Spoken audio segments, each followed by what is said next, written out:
How's it going? Bob here from Charlotte, North Carolina. And what I was wanting to talk about is quitting smoking cigarettes. The reason why I thought about that is because,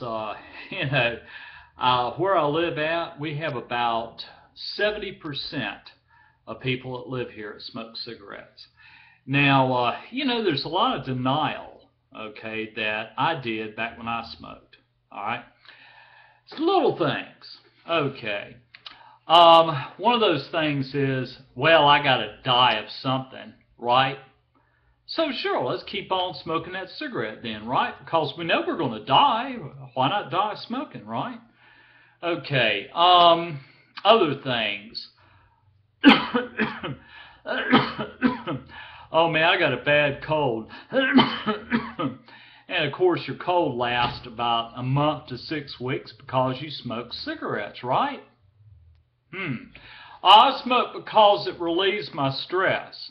It has been shown that smoking, the nicotine, is a stimulant. So no, it does not relieve stress. Or anger, the only reason it helps with anger is you separate yourself from it. Okay, now those are some of the reasons why most people fuel themselves either to keep on smoking or quit and keep going back. Okay, now for me, I bet I quit 1,000 times. Sometimes I get up to about a year, 2 years. I think once I got maybe 3. What brought me back to smoking again? Why did I relapse? Partly the reason why I relapsed is somebody pissed me off. I'd say, screw it, I'm going to smoke a cigarette. Or other things like drinking alcohol. I'd go get a bunch of beers and I'd be, hey, can I borrow a cigarette from you, man? Can I borrow a cigarette? Okay. So the reason why this last time, it's been about 2 years now that I quit. I'm 59 years old, and about 57 I started really entertaining the thought of quitting. Doctors began to scare the dog crap out of me. Plus, I had a good friend of mine that was about 4 or 5 years younger than me, already had COPD.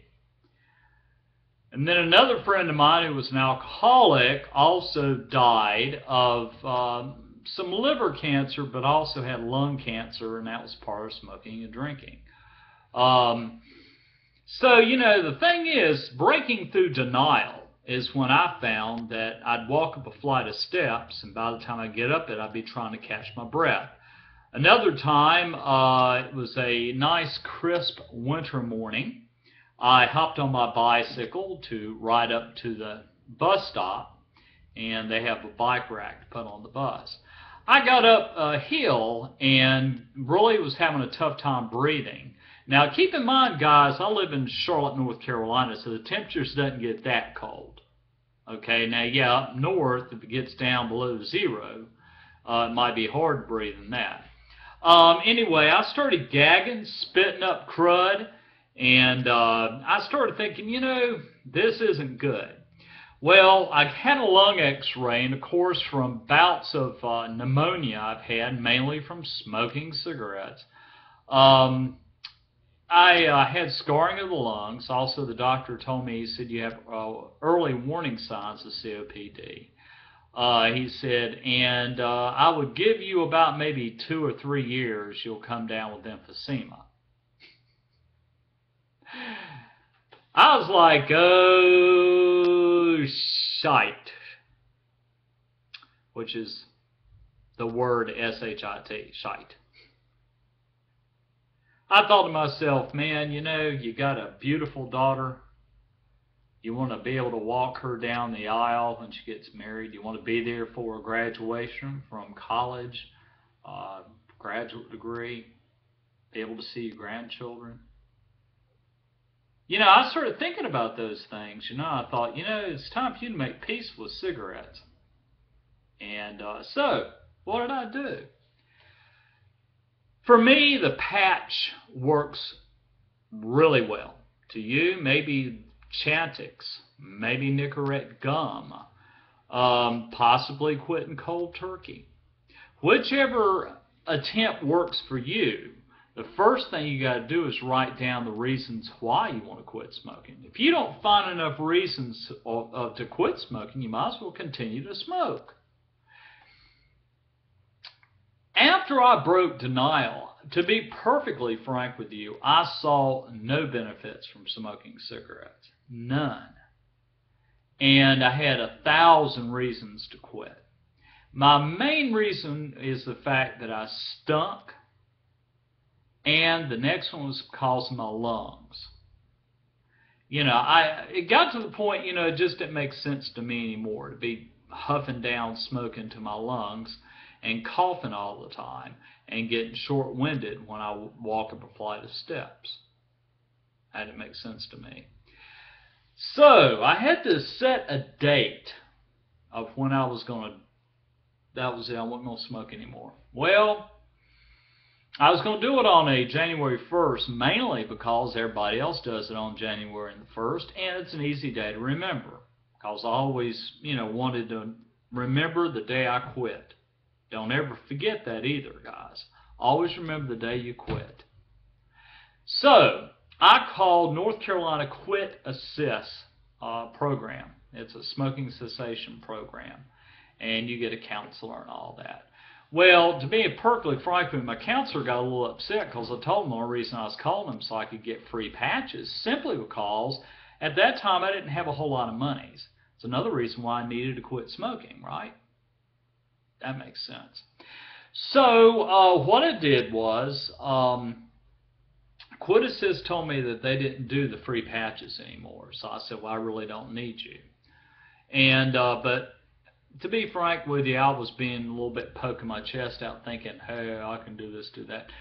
You don't need to do that. I mean, the Quit Assist program's very good. Now, with the patches or Chantix or Nicorette gum, make sure that when you start, you follow the entire program from A to Z. Do not cheat. It doesn't work. With the patches, you get up to this point and go, I don't need to buy any more, I've quit. Follow the program as they tell you to. Listen or read anything they want you to. All right, that's very important to do. Choosing a date. Make sure that you've made enough mental preparation to quit. That means writing that list of the reasons why you want to quit.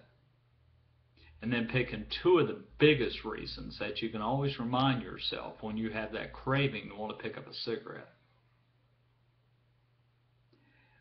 Having a support is wonderful. A wife, a girlfriend, a boyfriend, daughter, son, church, smoking cessation class. Whatever support you can get really works well. My daughter was my main support.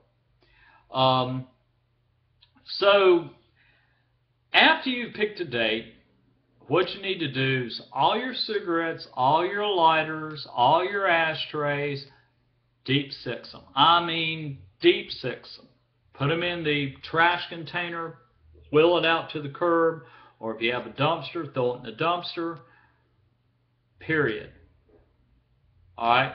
You should have no matches, lighters, or cigarettes or ashtrays anywhere in the place that you live. Anywhere. Get rid of it. On the day that you plan on quitting, start the Chantix as prescribed by the doctor or the patches as prescribed by the information you're given in the pack. Same with Nicorette gum, or if you're going to go cold turkey. I will say that nicotine withdrawal is not an easy thing of those people that are going to do cold turkey. I just thought I'd warn you ahead of time. Cigarettes are really strange. Nicotine is really strange. It'll play with you mentally like you've never seen. I mean, you'll have smoking dreams. The cravings will get so bad that you're going, I can't stand it. Let me just smoke one. Of course, you smoke one, you're going to go back to smoking again. You cannot smoke just one. It will not work. And keep in mind that, the withdrawals, if you use the patch or Chantix or anything like that, it's going to be greatly reduced. It's not going to be as bad as it would. Really like the nicotine replacement, more so than I do the cold turkey, but that's entirely up to you. Okay, when you quit, go one day at a time. That's what I did, one day at a time. All right. Now, what happens if you relapse and go back to smoking? How long did you quit? Did you quit for a day, a week, 2 weeks, a month? If you did, pat yourself on the back. I did pretty good. I made it a month without a cigarette. Set another date and start over again.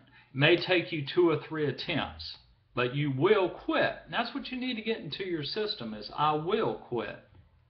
I will quit. All right? I was fortunate this time. It meant a lot to me. So I've been a little over 2 years. I quit on Christmas Eve 2 years ago. So a little over 2 years I've been nicotine free. That means I have not had chewing tobacco. I haven't had the vape. Haven't had cigars, pipes, cigarettes, nothing. No nicotine at all. I'm nicotine free for 2 years. Best thing I ever did for myself. So now people are always, one guy, I was walking down where I live, there's a little park, and I was walking through the park and go up to the bus stop. This guy said, you got a cigarette? I said, nope, I quit. And I looked at him and I said, you continue smoking? Things you get to look forward to is COPD, emphysema, heart problems, or no, I said lung cancer. And he just looked and said, okay, thank you. And I said, yeah, and kept right on walking. Okay, you need to understand that. I'm sorry. If it makes you pissed off or you're going, blah, blah, blah, you got to understand that if you continue smoking, your chances of getting those 3 are extremely high. Okay? And I told this one lady, and she laughed when I said this, and it's the truth. If you get a hammer and you hit your foot long enough, you're going to get to the point it's going to be hard to walk. You're going to probably lose use of that. If you continue to smoke cigarettes, your likelihood is you're going to damage your lungs to the point you won't be able to use them. And if you can't, that's when you get into problems of dying. So please start thinking about quitting smoking. Get into a program. QuitAssist.com is an excellent place to go. I'm going to put that down below, so all you got to do is click on it. So do yourself and your friends, family a favor and set a time to quit smoking. Thank you so much, guys. Bye for now.